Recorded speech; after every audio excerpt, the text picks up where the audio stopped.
भगवत गीता अध्याय 9। भगवान श्री कृष्ण अर्जुन से बोले, तू दोष रहित और दोष दृष्टि रहित भक्त के लिए इस परम गोपनीय विज्ञान सहित ज्ञान को पुनः भली भांति कहूँगा, जिसको जानकर तू दुख रूप संसार से मुक्त हो जाएगा। यह विज्ञान सहित ज्ञान सब विद्याओं का राजा, सब गोपनीयों का राजा, अति पवित्र, अति उत्तम, प्रत्यक्ष फल वाला, धर्मयुक्त, साधन करने में बड़ा सुगम और अविनाशी है। हे अर्जुन, इस उपयुक्त धर्म में श्रद्धा रहित पुरुष मुझको न प्राप्त होकर मृत्यु रूप संसार चक्र में भ्रमण करते रहते हैं। मुझ निराकार परमात्मा से यह सब जगत जल से बर्फ के सदृश परिपूर्ण है और सब भूत मेरे अंतर्गत संकल्प के आधार स्थित है, किंतु वास्तव में मैं उनमें स्थित नहीं हूँ। हे अर्जुन, वे सब भूत मुझ में स्थित नहीं हैं, किंतु मेरी ईश्वरीय योग शक्ति को देख कि भूतों का धारण पोषण करने वाला और भूतों का उत्पन्न करने वाला भी मेरा आत्मा वास्तव में भूतों में स्थित नहीं है।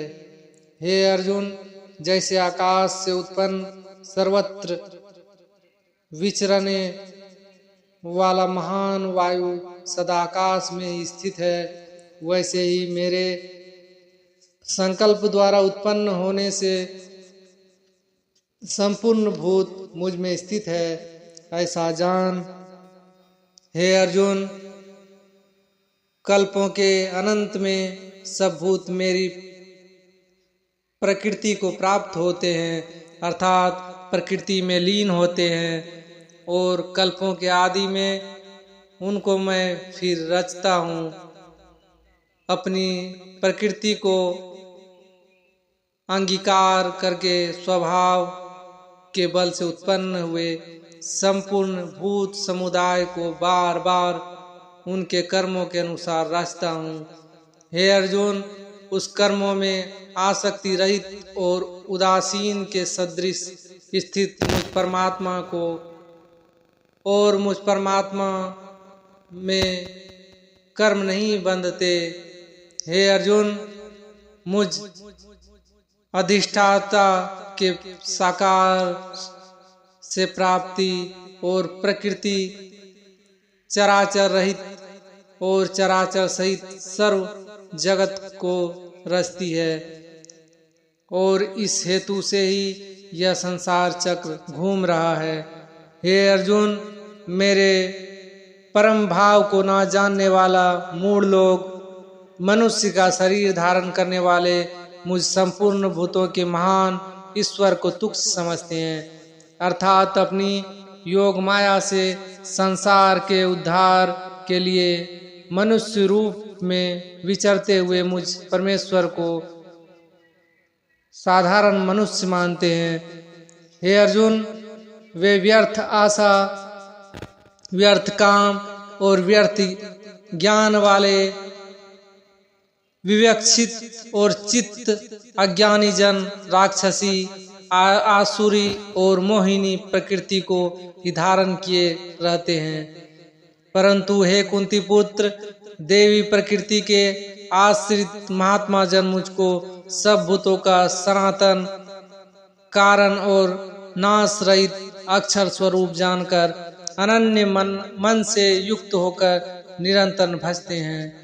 हे अर्जुन, वे दृढ़ निश्चय वाले भक्तजन निरंतर मेरे नाम और गुणों का कीर्तन करते हुए तथा मेरी प्राप्ति के लिए यत्न करते हुए और मुझको बार बार प्रणाम करके और करते हुए सदा मेरे ध्यान में युक्त होकर अनन्य प्रेम से मेरी उपासना करते हैं। दूसरे ज्ञान योगी मुझ निर्गुण निराकार ब्रह्म का ज्ञान यज्ञ के द्वारा अभिन्न भाव से पूजन करते हुए भी मेरी उपासना करते हैं, और दूसरे मनुष्य बहुत प्रकार से स्थित मुझ विराट स्वरूप परमेश्वर की पृथक भाव से उपासना करते हैं। कृतु में मैं हूँ, यज्ञ में मैं हूँ, स्वधा में मैं हूँ, औषधि में मैं हूँ, मंत्र में मैं हूँ, घृत में मैं हूँ, अग्नि में मैं हूँ और हवन रूप क्रिया भी मैं ही हूँ। इस संपूर्ण जगत का धाता अर्थात धारण करने वाला एवं कर्मों के फल को देने वाला पिता, माता, पितामह, जानने योग्य पवित्र ओंकार तथा ऋग्वेद, सामवेद और अजुर्वेद भी मैं ही हूँ। हे अर्जुन, प्राप्त होने योग्य परम धाम, भरण पोषण करने वाला, सबका स्वामी, शुभाशुभ का देखने वाला, सबका वास स्थान, शरण लेने योग्य, प्रत्युपकार ना चाहकर हित करने वाला, सबकी उत्पत्ति प्रलय का हेतु, स्थिति का धारण, निधान और अविनाशी कारण मैं ही हूँ। मैं ही सूर्य रूप से तपता हूँ, वर्षा का आकर्षण करता हूँ और उसे बरसाता हूँ। हे अर्जुन, मैं ही अमृत और मृत्यु हूँ और सत असत भी मैं ही हूँ। तीनों वेदों में विधान किए हुए सकाम कर्मों को करने वाला, सोम रसों को पीने वाला, पाप रहित पुरुष मुझको यज्ञों के द्वारा पूजकर स्वर्ग की प्राप्ति चाहते हैं। वे पुरुष अपने पुण्य के फलस्वरूप और फल रूप स्वर्ग लोक को प्राप्त होकर स्वर्ग में दिव्य देवताओं के भोगों को भोगते हैं। वे इस विशाल स्वर्गलोक को भोगकर पुनः क्षीण होने पर मृत्यु लोक को प्राप्त होते हैं। इस प्रकार स्वर्ग के साधन रूप तीनों वेदों में कहे हुए सकाम कर्म का आश्रय लेने वाले और भोगों को कामना वाले पुरुष बार बार आवागमन को प्राप्त होते हैं, अर्थात पुण्य के प्रभाव से स्वर्ग में जाते हैं और पुण्य क्षीण होने पर मृत्यु लोक में आते हैं। जो अनन्य प्रेमी भक्तजन मुझ परमेश्वर को निरंतर चिंतन करते हुए निष्काम भाव से भजते हैं, उन नित्य निरंतर मेरा चिंतन करने वाला पुरुषों का योग क्षेम मैं स्वयं प्राप्त कर देता हूँ। हे अर्जुन, यद्यपि श्रद्धा से युक्त जो साकाम भक्त दूसरे देवताओं को पूजते हैं, वे भी मुझको ही पूजते हैं, किंतु उनका वह पूजन अविधि पूर्वक अर्थात अज्ञान पूर्वक है, क्योंकि संपूर्ण यज्ञों का भोक्ता और स्वामी मैं ही हूँ। परंतु वे मुझ परमेश्वर को प्राप्त और परमेश्वर को तत्व से नहीं जानते, इसी से गिरते हैं, अर्थात पुनर्जन्म को प्राप्त होते हैं। देवताओं को पूजने वाले देवताओं को प्राप्त होते हैं, पितरों को पूजने वाले पितरों को प्राप्त होते हैं, भूतों को पूजने वाले भूतों को प्राप्त होते हैं और मेरा पूजन करने वाले भक्त मुझको ही प्राप्त होते हैं। इसलिए मेरे भक्तों का पुनर्जन्म नहीं होता।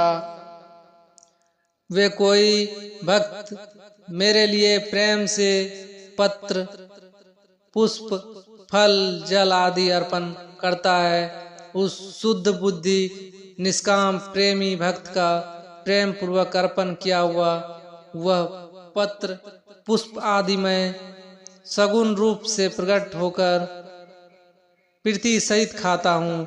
हे अर्जुन, तू जो कर्म करता है, जो खाता है, जो हवन करता है, जो दान देता है और जो तप करता है, वह सब मेरे अर्पण हुए कर। इस प्रकार जिसमें समस्त कर्म मुझ भगवान के अर्पण होते हैं, ऐसे संन्यास योग से युक्त चित्त वाला तू शुभाशुभ फल स्वरूप कर्म बंधन से मुक्त हो जाएगा और उनसे मुक्त होकर मुझको ही प्राप्त होगा। हे अर्जुन, मैं सब भूतों में संभाव से व्यापक हूँ। ना कोई मेरा अप्रिय है और ना कोई मेरा प्रिय है, परंतु जो भक्त मुझको प्रेम से भजते हैं वे मुझ में है और मैं भी उसमें प्रत्यक्ष प्रकट हूँ।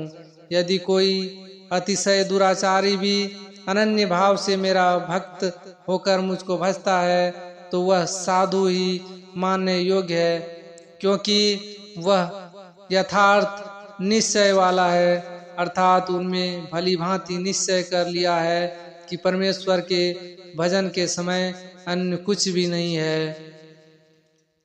जैसे सूक्ष्म रूप से सब जगत व्यापक हुआ भी अग्नि साधनों द्वारा प्रकट करने से ही प्रत्यक्ष होता है, वैसे ही सब जगह स्थित हुए भी परमात्मा और परमेश्वर भक्ति से भजने वाले के ही अंतःकरण में प्रत्यक्ष रूप से प्रकट होता है।